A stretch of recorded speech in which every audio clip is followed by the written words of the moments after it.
바른 선택을 하며 삽시다. 새해 바른 선택을 하며 삽시다. 가지 않는 길, 로버트 프로스트가 지은 게 있죠. 피천덕 시인이 번역을 했습니다. 노란 숲 속에 길이 두 갈래로 났습니다. 나는 두 길을 다 가지 못하는 것을 안타깝게 생각하면서 오랫동안 서서 한 길이 굽어 꺾여 내려간 데까지 바라다 볼 수 있는 데까지 멀리 바라다 보았습니다. 그리고 똑같이 아름다운 다른 길을 택했습니다. 그 길에는 풀이 더 있고 사람이 걸은 자취가 적어 아마 더 걸어야 할 길이라고 나는 생각했었던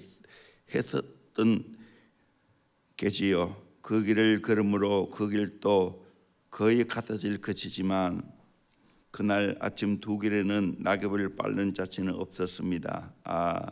나는 다음 날을 위하여 한 길을 남겨두었습니다. 길은 길에 연하여 끝없으므로 내가 다시 돌아올 것을 의심하면서 훗날에 나는 어디선가 한숨을 쉬며 이야기할 것입니다. 숲속에 두 갈래의 길이 있었다고, 나는 사람이 적게 간 길을 택하였다고, 그리고 그것 때문에 모든 것이 달라졌다고. 두 길 사이에 선택하는 존재라는 것을 우리에게 알려주고 있습니다. 우리의 선택이 이렇게 중요합니다. 프로스트가 20대 중반 쓴 시입니다. 고통 가운데 쓴 시입니다.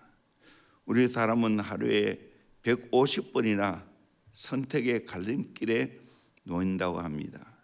그런 중에 우리는 올바른 선택하는 것이 중요합니다.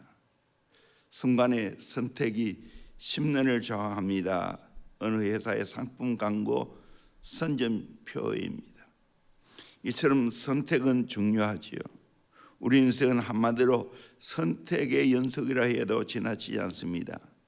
아주 중대한 선택이 있는가 하면 사소한 선택도 있습니다. 선택이 얼마나 중요한지를 한 예를 들어봅니다. 한국 동란이 거의 끝날 무렵 휴전회담 때 거제도 포로수용소에서 인민군 포로들을 어떻게 할 것이냐 문제가 되어 1년간이나 끌었습니다.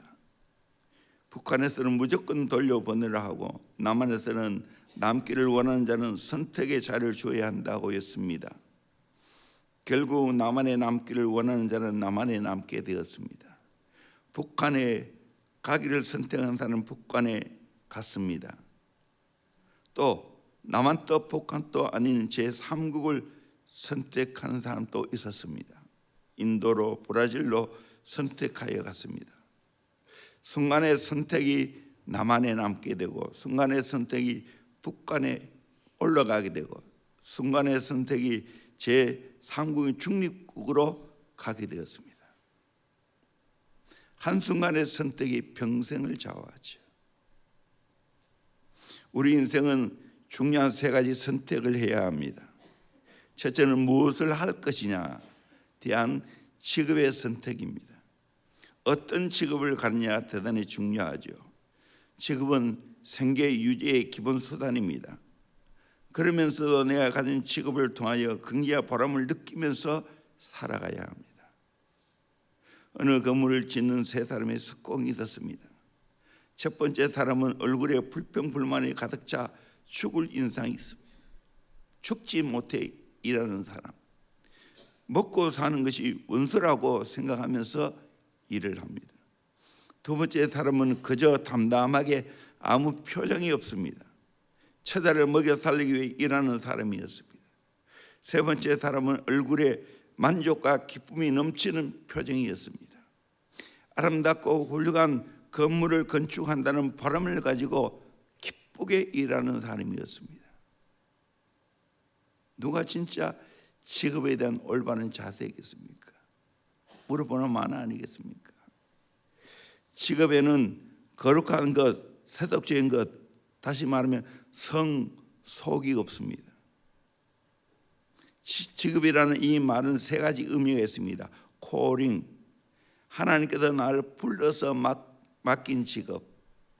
vocation, 보컬에서 왔는데 소리라는 뜻입니다. 하나님께서 부르시는 소리, 소명이 직업입니다. 프로페션, 고도의 기술과 훈련을 요하는 전문적인 지식, 프로페스, 공헌하다, 서원하다는 뜻.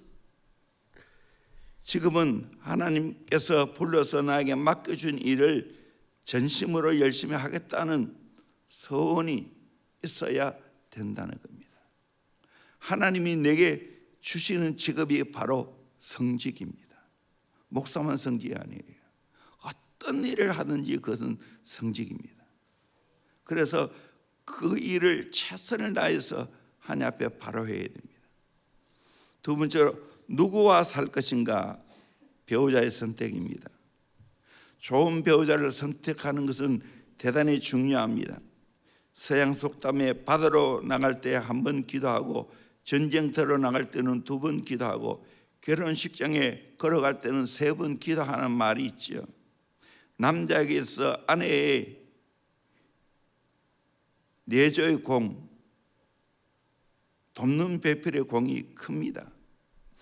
아내가 어떤 때는 앞에서 끌어주고 어떤 때는 감싸주고 어떤 때는 밀어주면서 뒷바라지를 잘 해줄 때 남자는 자기의 재능이나 역량을 마음껏 발휘하게 됩니다. 남자는 좋은 아내를 얻으면 100만 대운을 얻는 것처럼 마음에 든든합니다. 옛말에도 나라가 어려우면 훌륭한 신하가 생각이 나고 집이 어려우면 어진 아내가 그리워진다는 말이 있지 않습니까? 미국 속담에 뷰티 이즈 스킨 딥이라는 말이 있습니다. 아름다운 것은 피부 한 껍질 깊이밖에 안 된다는 거예요. 겉이 아름다운 게 중요한 게 아니고 내면 세계의 아름다움이 중요하죠. 잠언 31장에 나오는 현숙한 여인, 그 아내를 얻는다면 최고죠. 백마 타고 오는 왕자만 바라지 말고 남편을 성공시키는 평강공주가 되어야 되죠. 여자에게 있어도 어떤 남편을 만나냐는 것은 대단히 중요합니다. 옛말에도 여자 팔자 두rum박 팔자이다, 뒤움박 팔자이다 라는 말이 있습니다. 두rum박이라는 것은 박에 속을 끓여내어 그래서 잘 삶고 말려서 거기에 물건을 담습니다. 어떤 것을 담냐에 따라서 두rum박의 이름과 가치가 달라집니다. 깨가 들어가면 깨 뒤움박입니다. 콩이 들어가면 콩 뒤움박입니다. 쌀이 들어가면 쌀 뒤움박입니다. 이 말은 무슨 말입니까? 여자는 어떤 남자를 만나에 따라서 인생이 달라진다는 거예요. 좋은 남자를 만나면 좋은 아내가 됩니다. 나쁜 남자를 만나면 나쁜 사람이 될 가능성이 많습니다. 그런 의미에서 좋은 배우자 만나는 거 중요하죠. 예수님 닮은 온유하고 겸손한 믿음 좋은 남편 얻는다면 얼마나 좋겠습니까? 또 지혜롭고 현숙한 여인을 얻는다면 얼마나 좋겠습니까? 그런 의미에서 정말 좋은 결혼 배우자를 위해서 기도 많이 해야 됩니다. 저도 가르칠 때마다 20살짜리 놓고 기도의 1번이 배우자다 그렇게 말합니다. 요즘은 세상을 자꾸 따라서 연애를 해서 내가 미치겠어요. 바보야 바보. 연애질 하는 건 바보야. 하나님 앞에 기도하면 하나님이 예비하신 배우자를 줄 것인데 미리 땡겨서 맛보려면 어떻게 되겠어? 풋 사과 먹으면 어떻게 되겠어요? 이건 사과 먹어야지. 여러분 자녀 잘 조심해서 키우세요. 호되게 머럭하세요. 혼자밖에 없네. 정말 기도하고 만나야지. 인간적으로 그렇게 만나면 좋은 열매 맺겠어요? 자기 마음대로 지가 인생 살아봤어요. 부모가 인생 살아봤지. 이끌어가는 영적 지도자가 인생을 살아봤지. 가만히 있으면 기도하고 자기를 가꾸면 얼마나 좋은 배조가 나올 건데 미리 그렇게 해요. 바보야 바보. 원고에 없는 이야기를 지금 했습니다. 세 번째는 어떤 종교를 가지느냐, 신앙의 선택입니다. 우리는 하나밖에 없는 생명을 가지고 있습니다. 인생은 두 번 살 수 없고 한 번밖에 살 수 없습니다. 그래서 일생이라고 합니다. 책은 재판, 산판이 나올 수 있고 운동 경기는 연습 게임이 있습니다. 그런데 인생은 첫판밖에 없습니다. 연습 게임이 없습니다. 항상 결승전입니다. 그러므로 하나님이 내게 주신 인생을 바르게 직시하고 바르게 살아야 됩니다. 멀리 보아야 하고 넓게 보아야 하고 깊게 보아야 합니다. 인생을 바로 알 수 있는 유일한 책이 말씀입니다.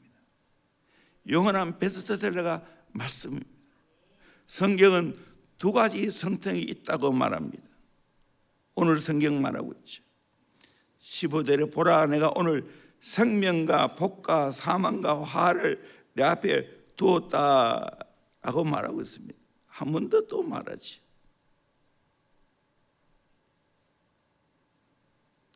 어떤 선택을 해야 됩니까? 첫째는 유혹을 받아 다른 신을 선택하고 사망과 화를 당합니다. 이런 선택이 있다는 거예요.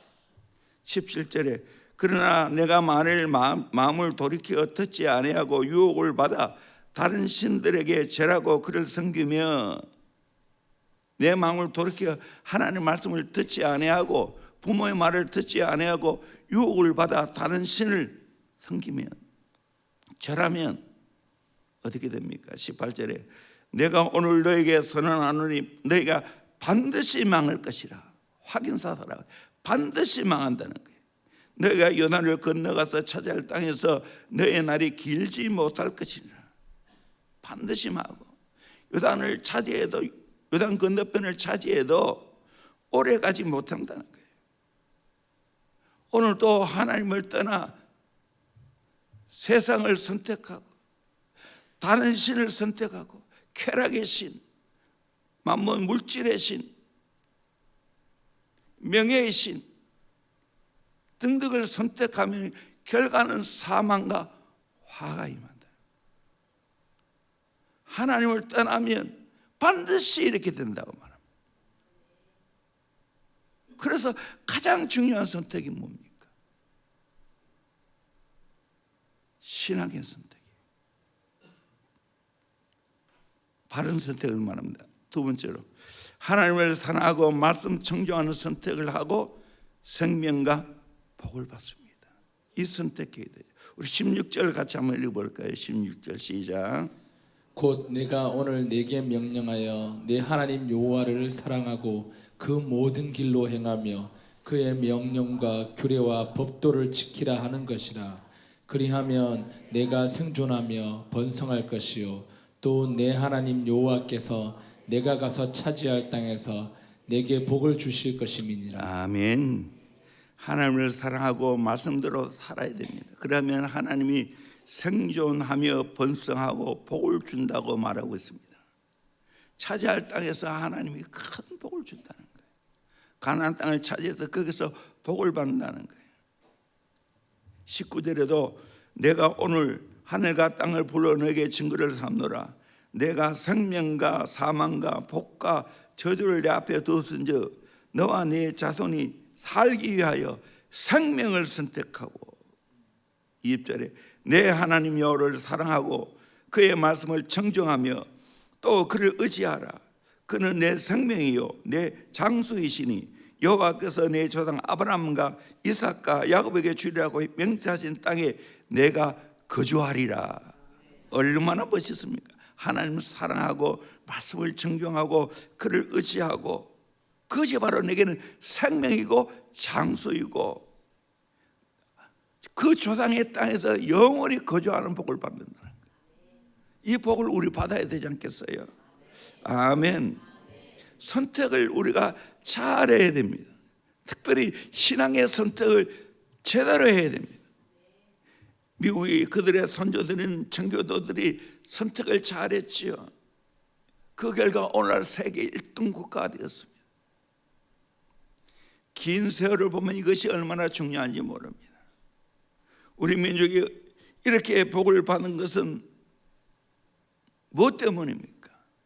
우리의 믿음의 선조들이 복음을 받아들이고 마을마다 교회를 세우고 일제강점기 6.25 사변을 지나면서 눈물로 기도하고 교회 헌신하고 주님을 사랑하는 덕분에 오늘 우리 대한민국의 역사에 이렇게 잘 살게 되었습니다. 선택입니다. 우리 가정에도 선택입니다. 정말 하나님을 제대로 선택하고 하나님 말씀을 청정하고 하나님을 사랑하고 정말 예수의 제대로 살아간다면 오늘도 하나님이 우리를 복 주실 줄로 믿습니다. 아멘. 그런 선택하기를 주의 이름으로 축원합니다. 새 선택 잘해야 됩니다. 미국에서 있었던 일입니다. 킹스턴 대학 법대를 졸업한 두 청년이 아주 친한 친구로 지냈습니다. 어느 주 저녁이었습니다. 둘은 술을 먹고 도박을 즐기는 곳으로 가자 하고 같이 가게 되었습니다. 그런데 교회 앞을 지나게 되었습니다. 교회 게시판에 죄의 싹은 사망이다 라는 저녁 설교 제목이 적혀 있습니다. 그것을 보자 한 친구는 나는 술집에 갈 수 없다, 교회 한번 가보자. 그런데 한 친구는 예정대로 술집에 가야 한다. 둘은 심하게 다투고 헤어졌습니다. 한 친구는 교회에 들어가 은혜를 받고 하나님 만나고 하나님 사랑하게 되었습니다. 정치가로 변신해 마침내 미국 대통령이 되었습니다. 세계 신문은 온통 그의 신임 대통령의 기사로 가득 찼습니다. 이때 한 늙은 죄수는 신문을 보면서 눈물을 흘리고 있습니다. 그리고 중얼거렸습니다. 이 친구가 30년 전에 내 친구였는데 어느 날 교회 가는 것 때문에 싸웠는데 이 친구는 교회에 가서 대통령이 되었고 나는 술집을 선택해서 결국에는 교도소에서 종신형을 받고 죽음을 기다리고 있구나 하면서 하염없는 눈물을 흘렸다는 겁니다. 이 대통령이 바로 클리브란트 대통령입니다. 미국 오하이오 주에 가면 그 대통령 이름을 따라 클리브란트라는 도시가 생겨났습니다. 바른 선택이 이렇게 중요합니다. 새해 정말 우리는 예수 잘 믿겠다고 하나님 사랑하고 하나님 잘 경외해야 돼요. 목숨 걸고 선택하기를 주의 이름으로 축원합니다. 나는 예배에 목숨 걸겠다고, 나는 기도에 목숨 걸겠다고, 하나님 말씀에 순종하는 데 목숨 걸겠다고 선택하기를 주의 이름으로 축원합니다. 한 번은 경상북도 어느 산골에 조사가, 옛날에는 전도사가 없을 때 평신도가 말씀 전하는 사람을 보고 조사라고 있습니다. 이 조사가 10편 23편을 읽었습니다. 호롱불이 가물가물해서 글씨가 잘 보이지 않습니다. 여호와는 나의 목자시니 했는데 어떻게 읽었는가? 여호와는 내 목 자르시니 이렇게 읽었습니다. 이렇게 읽고 나니까 얼마나 의미심장한지. 여호와께서 내 목을 자르셔도 내게는 부족함이 없도다. 여호와께서 내 목을 자르셔도 내게는 부족함이 없도다. 성경 읽고 난 후에 조사가 비장한 얼굴로 설교를 하기 시작합니다. 여호와께서 내 목을 자르셔도 저는 부족함이 없습니다. 죽어도 좋습니다. 그러자 온 교회들이 저보다 손 들립니다. 내도요 했다는 겁니다. 이렇게 주님을 목숨 걸고 따르겠다는 결단을 한다면 얼마나 가치 있겠습니까? 얼마나 멋있겠습니까? 그런 자에게 하나님 아버지가 노를 보장하지 않겠습니까? 내 장래를 책임지지 않겠습니까? 새 이런 결단이 있기를 주의 이름으로 축원합니다. 아멘. 나는 목숨 걸고 줄성서한다. 나는 목숨 걸고 11조한다. 가장 기본이지. 나는 목숨 걸고 하나님을 섬기겠다. 이 각오하면서 하나님이 약속하신 대로, 신명기에 약속한 대로 정말 하나님이 보좌에 주는 멋있는 인생 살아가는 저와 여러분 되기를 주의 이름으로 축원합니다. 아멘. 기도하겠습니다. 오늘 말씀을 생각하면서